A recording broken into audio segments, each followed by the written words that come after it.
Je trouve vraiment que c'est un livre bouleversant, un récit intime, universel, intime mais universel sur le deuil, qui est un phénomène mystérieux, à la fois unique et singulier, mais qui est partagé par tous.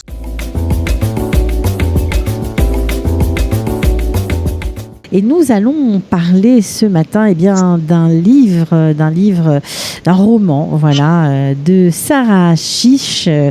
J'espère que ça va vous plaire. Ça s'appelle Saturne et c'est vraiment un livre très poignant qui a fait, on va dire, l'unanimité. On est ravis d'accueillir Nathalie Hirschsprung pour en parler. Bonjour Nathalie. Bonjour Cathy. Alors, un livre que vous avez choisi, voilà, et qui a fait, on va dire, qui a été sélectionné pour de nombreux prix, en tout cas. Oui, tout à fait. Alors, le voici.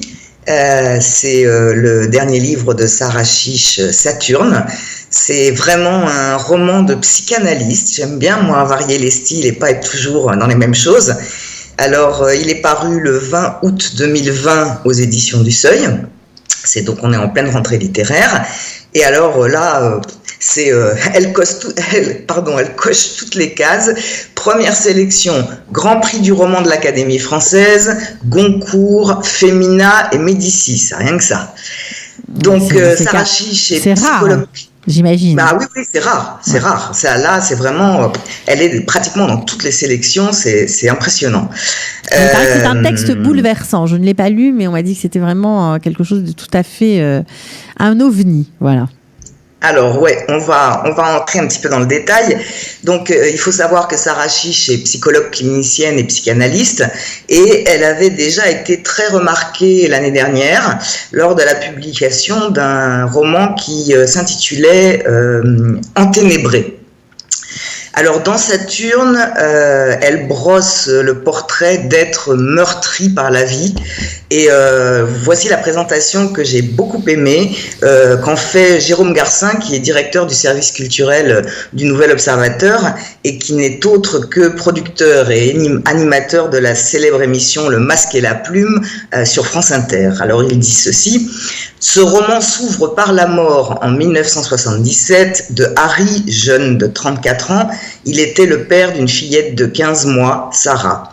Il était aussi l'héritier d'une dynastie de médecins ayant quitté l'Algérie après l'indépendance et qui a bâti un empire de cliniques privées en France.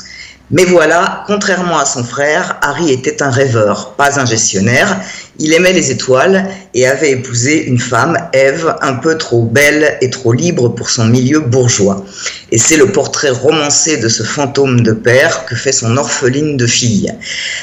Roman dédié aux vulnérables, aux endeuillés, et dont la dernière phrase est « Tout est perdu, tout est splendide ». Alors déjà, ça, c'est plutôt fort.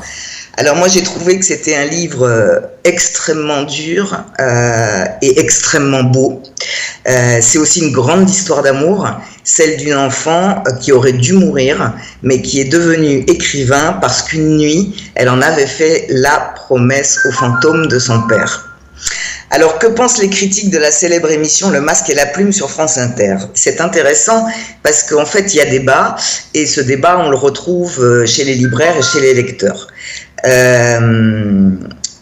Ils ont tous, ces critiques, été extrêmement touchés par ce livre, hormis Frédéric Beigbeder. On va voir tout à l'heure pourquoi. Alors, que dit Olivia de Lamberterie, qui est une de mes critiques préférées, qui est aussi une écrivaine, bien sûr. Elle salue un livre qu'elle trouve aussi beau que douloureux, et elle avoue avoir lu le livre d'une traite. Elle estime que c'est vraiment un roman de psychanalyste. Elle dit, c'est comment une histoire familiale peut vous tuer et comment vous pouvez faire pour vous en sortir. Et elle trouve que c'est une histoire familiale extrêmement bien racontée. Alors on va encore plus loin. Patricia Morin, elle a pleuré en lisant le livre. Arnaud Vivian a trouvé le livre et sa forme très efficace. Il dit et il écrit, c'est un travail de deuil effectué dans les grandes largeurs. Il y a un climat familial extrêmement oppressant et qu'elle arrive à restituer dans un livre qui n'est pas très long avec des scènes très précises. Il y a un vrai rapport avec la mémoire. Elle reste sur des petites scènes très chocs. Ça relève du roman de psychanalyse. Voilà. Alors le moins qu'on puisse dire, c'est que ce roman ne laisse pas indifférent. J'en ai discuté avec une consoeur libraire qui se range du côté de Becbédère. Certains estiment qu'un roman psychanalytique, c'est par définition mal écrit. Eh ben moi, je suis pas d'accord. Je suis pas la seule à pas être d'accord. Je trouve que ce roman, il est pas si mal écrit du tout que ça. Et je trouve vraiment que c'est un livre bouleversant, un récit intime, universel, intime mais universel sur le deuil, qui est un phénomène mystérieux, à la fois unique et singulier, mais qui est partagé par tous. Donc, si vous me le permettez, je vais vous lire un petit extrait. Ben oui, parce qu'on veut bien. Hein, on a quelques bribes, voilà, de phrases qui sont parues dans la presse. Je suis morte, j'en suis revenue, j'ai pu vieillir, par exemple. Alors ça, vraiment, ça nous en dit long. Donc, on a hâte de découvrir un extrait, Nathalie. Alors, un petit extrait. Mes mains que je tiens cachées dans mes poches seraient 10. Non, je ne veux pas entendre que j'ai son sourire, précisément parce que quand j'étais enfant, tout le monde me disait « Oh, tu as le sourire de ton père ». Non, je ne veux pas qu'on me le dise ici à Genève, dans cette ville où je n'étais jamais revenu depuis l'enfance, jusqu'à ce qu'on m'y invite pour donner une conférence. Cette ville précisément où, à l'âge de 7 ans, comprenant que mon père n'en finirait jamais d'être mort, j'ai sauté dans le lac pour le rejoindre. Non, je ne veux pas entendre les souvenirs de cette dame qui a pourtant l'air si douce et si gentille. Non, je ne veux plus penser à mes grands-parents paternels ni à mon oncle que j'ai tant aimé et tant haï, que j'ai tant déçu et qui m'ont tant déçu, à toutes les horreurs qui furent une insulte à la mort de mon père et à toutes ces photographies prises même avant sa mort qui nous montrent heureux, pleins de tendresse et de douceur les uns pour les autres, mais où nous avons tous l'air de ces animaux aux yeux d'opale et de résine qu'on trouve chez le taxidermiste, dont on a retiré, tanné et lustré la peau pour en revêtir un squelette de bois imitant à la perfection la forme du sujet vivant. Non. Eh bien, oui, effectivement. Alors si ça c'est mal écrit. Voilà, c'est ce que j'allais vous dire. Extrêmement bien écrit. Alors, qu'en dit Frédéric Becbédé et pourquoi certains n'ont pas aimé ce livre ?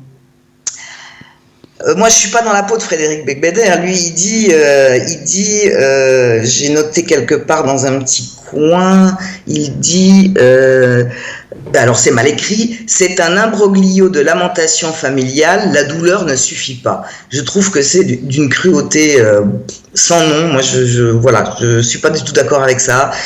C'est le roman d'une psychanalyste. Après, on n'aime pas, on adhère pas.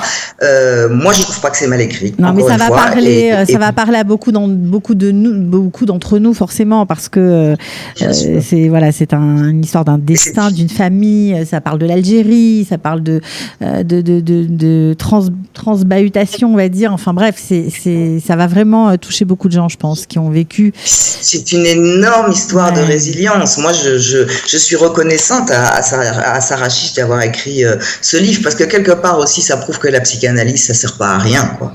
C'est vraiment, pour moi, c'est tout à fait, c'est tout à fait bien qu'il soit dans autant de sélections, et je lui souhaite d'être primé parce que la littérature n'est pas elle est plurielle, et on peut pas dire que parce qu'une psychanalyste écrit un roman, forcément c'est mal écrit parce que c'est psychanalytique. Je suis pas du tout d'accord avec ça, et vraiment je lui souhaite d'être primé. Et ben en tout cas, vous nous avez donné envie de le lire. Donc Sarah Chiche, Saturne, un roman publié aux éditions du Seuil.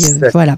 Merci beaucoup Nathalie, et on se retrouve la semaine prochaine, pour un autre livre. À bientôt. À bientôt, au revoir.